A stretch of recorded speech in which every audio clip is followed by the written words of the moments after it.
ada seorang syarifah, seorang anak cucu Rasulullah perempuan. Jadi kalau laki-laki disebutnya Habib, atau disebutnya Syarif, atau disebutnya Sayyid. Kalau perempuan disebutnya Syarifah. Ada seorang syarifah punya anak, anaknya yatim, suaminya meninggal dunia. Ini syarifah janda punya anak 2 yatim, saudara-saudara. Akhirnya ini syarifah kelaparan, tidak punya makanan, kehausan, tidak punya air, keletihan, kecapean, tidak punya rumah untuk istirahat. Dia pergi, saudara-saudara, dia keliling. Akhirnya dia bertanya, ada satu kampung, dia bertanya, ulama di sini siapa? Seorang syekh di sini siapa? Ditunjuk sama orang kampung tuh, itu ada rumah seorang syekh. Kenapa syarifah itu pergi kepada rumah seorang kiai, pergi kepada rumah seorang ustaz, pergi kepada rumah seorang syekh, pergi ke rumah seorang guru agama? Karena orang yang mengerti agama, orang yang faham agama, pasti dia tahu tentang kemuliaan dan keutamaan anak cucu Rasulullah. Makanya syarifah ini ingin pergi ke rumah syekh tersebut. Ketika sampai di rumah seorang syekh tersebut, ketika sampai dia ketuk pintu rumah, assalamualaikum. Dibuka, waalaikumsalam. Siapa engkau? Kata ini syarifah, aku adalah seorang syarifah, aku seorang anak cucu Rasulullah. Aku dalam keadaan lapar, bersediakah engkau memberiku makan? Aku dalam keadaan haus, bersediakah engkau memberiku minum? Aku dalam keadaan capek, lelah, letih, bersediakah engkau memberikan aku tempat untuk istirahat? Apa jawab syekh tersebut? Engkau cucu Rasulullah. Apa buktinya kalau engkau adalah seorang cucu Rasulullah? Pergi sana. Syarifah tersebut diusir dengan kata-kata, apa buktinya kalau engkau adalah cucu Rasulullah? Tidak percaya dengan cucu Rasulullah. Pergi, saudara-saudara. Syarifah tersebut pergi dengan keadaan hati yang terluka. Seorang janda memiliki anak yang yatim, anak cucu Rasulullah, dalam tubuhnya mengalir darah suci baginda Nabi Muhammad. Dalam tubuhnya mengalir darah makhluk yang paling mulia di muka bumi dan makhluk yang paling mulia yang pernah berjalan di langitnya Allah Subhanahu wa taala.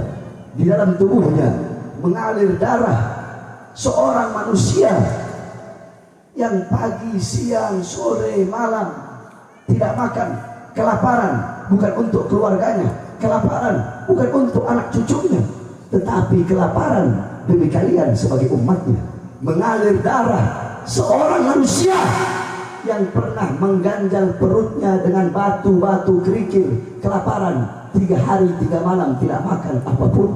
Di dalam tubuh syarifah tersebut mengalir darah seorang manusia yang pipinya tertusuk tulang tembus sampai ke sebelah demi kalian sebagai umatnya.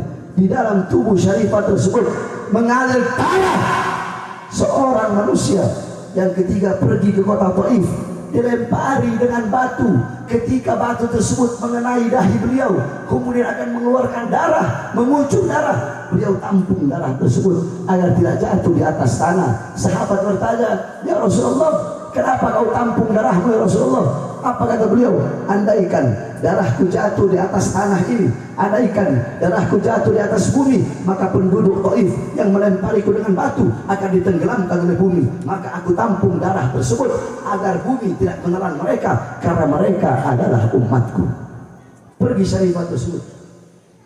Akhirnya sampailah dia di rumah seorang majusi, seorang penyembah api, seorang penyembah matahari, saudara-saudara. Ketika sampai, syarifah tersebut berkata sama persis sebagaimana kata-kata yang ia sampaikan kepada seorang syekh tadi.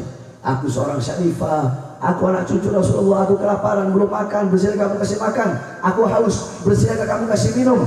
Ini majusi kaget. Hah? Apa? Kamu syarifah? Kamu anak cucunya Nabi Muhammad, Nabi yang diagung-agungkan oleh umat Islam, Nabi yang begitu dihormati, Nabi yang begitu dimuliakan oleh umat Islam. Kamu cucunya, ayo silahkan masuk. Dia beri makanan, dia beri minum, dia beri selimut, apapun dia beri, apapun dia kasih, karena dia tahu ini anak cucu Nabi Muhammad. Padahal majusi itu tidak punya nabi, majusi itu kafir, tidak punya agama, tidak percaya kepada Allah, tidak percaya kepada Rasulullah. Singkat cerita, Datang waktu malam, seorang syekh tersebut tertidur. Dalam tidurnya dia melihat ada satu sosok di depan dia, yang dimana sosok tersebut sedang memerintahkan orang-orang untuk masuk surga. Ayo masuk surga, ayo masuk ke dalam surga. Tetapi sosok tersebut memalingkan wajahnya, memalingkan badannya, tidak mau menengok syekh ini. Kemudian syekh ini berkata, siapa engkau? Sosok tersebut berkata, ana Muhammad Rasulullah. Aku adalah Muhammad Rasulullah.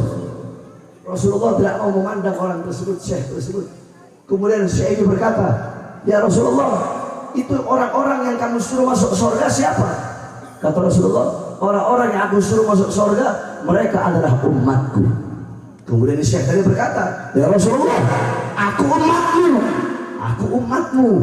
Tapi kenapa aku tidak engkau suruh masuk surga sebagaimana mereka engkau suruh untuk masuk surga? Apa jawab Rasulullah? Apa buktinya kalau engkau adalah umatku?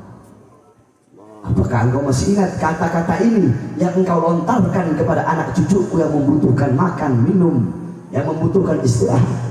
Apa buktinya kalau engkau adalah umatku? Dibalikin sama Rasulullah SAW.